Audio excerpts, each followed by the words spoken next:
En vrai, mes Barcelonais, venez, on parle entre nous.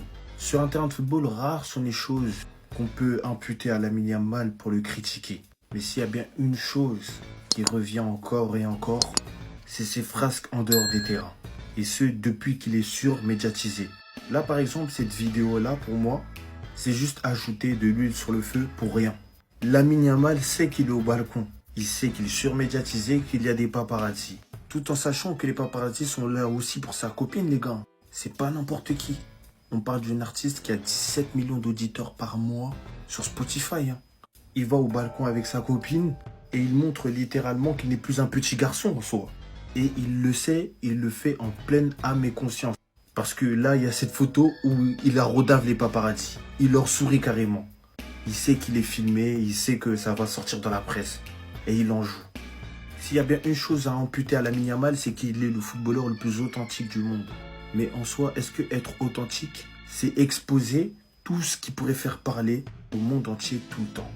Surtout quand on sait qu'il sera absent les prochaines semaines suite à une pubalgie.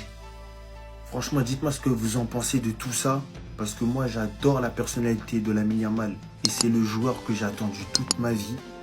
Mais il y a des fois où je trouve qu'il y a de l'exagération dans l'exécution des choses.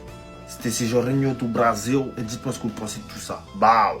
Une catastrophe les amis, les mauvaises nouvelles s'enchaînent du côté du Real Madrid. On commence déjà par cette vidéo de Vinicius qui fait beaucoup parler. Comme vous pouvez le constater, il a été le premier à quitter la pelouse à la fin du match hier. Pendant que ses coéquipiers, eux, ils étaient encore sur le terrain en train d'applaudir les supporters. Et en plus de ça, si vous avez remarqué hier à son entrée, il avait l'air complètement inintéressé. Après, j'ai envie de dire, vu comment le Real Madrid le traite depuis l'arrivée de Kylian Mbappé, c'est normal. Kylian Mbappé qui est d'ailleurs devenu hier le deuxième joueur du Real Madrid à avoir atteint la barre des 50 buts le plus rapidement. Le premier, c'est bien évidemment Cristiano Ronaldo, 51 buts en 54 matchs. Et Kylian Mbappé, lui, il a atteint la barre des 50 buts en 64 matchs. Il est complètement déchaîné en ce début de saison. Et ici, les amis, nous avons ces statistiques face à l'OM. Dites-vous que le gars n'a jamais perdu face à Marseille. C'est 15 victoires au total, 2 matchs nuls, 12 buts marqués et 3 passes décisives. Et à la fin du match hier, il a profité de son interview pour se moquer de Balerdi. Il dit: Balerdi n'a pas arrêté d'essayer de me déstabiliser et de me déconcentrer. Et au final, c'est un doublé, la victoire et le trophée d'homme du match. Voilà. Il pouvait pas faire plus insolent que ça. Il n'a aucun respect pour Marseille. Et pendant ce temps, les amis, ce matin, le Real Madrid nous a sorti un communiqué sur Trent Alexander-Arnold. Il sera malheureusement absent pour minimum 6 à 8 semaines. Là, on nous dit Trent Alexander-Arnold va manquer 1 mois et demi à 2 mois de compétition. Vous vous rendez compte que le gars, on l'a recruté pour pallier au problème de blessure et à l'absence de joueurs à ce poste-là. Et finalement, il vient lui aussi se blesse. Et le pire, c'est que celui sur qui on comptait aussi, et bah lui aussi, la carton rouge. On est vraiment pas dans la merde.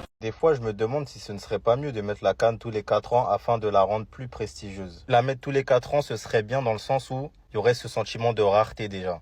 Ce serait pas tout le monde qui peut se lever et être champion d'Afrique tous les 2 ans. Ça la mettrait un peu au rang des Coupes du Monde ou des Euros. Je pense que ça permettrait aux pays hôtes de se préparer plus facilement pour l'organisation des Coupes d'Afrique. Troisième chose, je pense que ça créerait moins de conflits avec les équipes européennes parce que les clubs, déjà, ils auraient plus de facilité à recruter des joueurs africains. Parce qu'en général, on sait très bien que pour eux, c'est relou d'avoir plusieurs joueurs africains dans leur effectif, sachant qu'ils vont partir minimum tous les 2 ans à la CAN.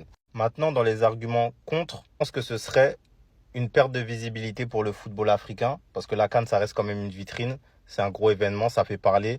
Même sur les réseaux, on voit comment Twitter s'est retourné à chaque CAN. Mais d'un côté, pour moi, c'est bien de la garder tous les 2 ans parce qu'on sait que les équipes africaines, elles progressent à une vitesse folle. Avec les binationaux, les développements des championnats locaux. Ça veut dire que tous les 2 ans, on ne sait pas qui peut être champion d'Afrique, qui peut prétendre au titre. Et comme on le voit à chaque CAN, on est surpris en fait du niveau des équipes. Donc en vrai, pour l'entertainment et le divertissement que procure la CAN, moi, je serais pour la garder tous les 2 ans. Mais vous, dites-moi ce que vous en pensez en commentaire. Kenan Yildiz, cette saison, c'est de l'explosion. Celle, vous allez réaliser que c'est le meilleur jeune joueur du monde. Devant Doué, devant son compatriote là, Arda Güler. Et malheureusement, je sais reconnaître un joueur qui va finir à Chelsea. Faut que vous vous rendez compte du phénomène qu'il est. C'est la star de la Juve à seulement 19 ans.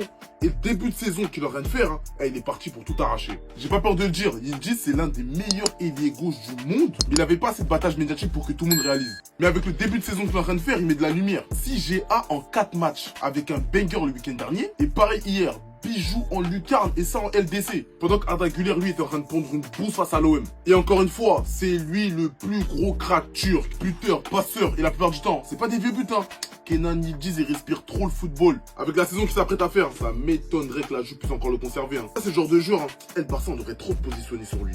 Mais il va finir à Chelsea, sachez déjà, frère. Mais Kenan Yildiz, vous avez pas fini d'entendre parler de son nom. Et les gars, on est bientôt au 10K, abonnez-vous.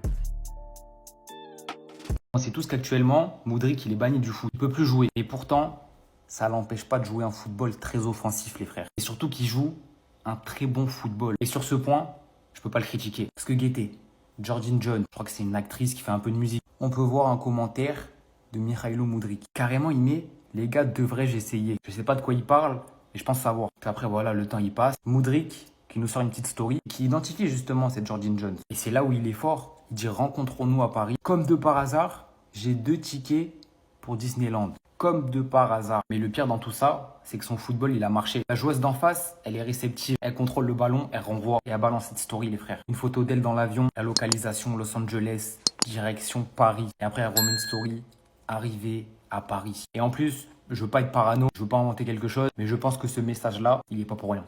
Les gars, je pense que c'est un message caché et que c'était peut-être visé pour Misha. Mais en tout cas, il n'y a rien à dire. Oui, il joue plus au football. Oui, même quand il jouait à Chelsea, c'était compliqué techniquement. Mais en dehors des terrains, il joue un football très offensif et très performant. Et là, franchement, là-dessus, il n'y a rien à dire. Franchement, Misha, j'applaudis et je respecte. Parce que la performance, elle est très forte.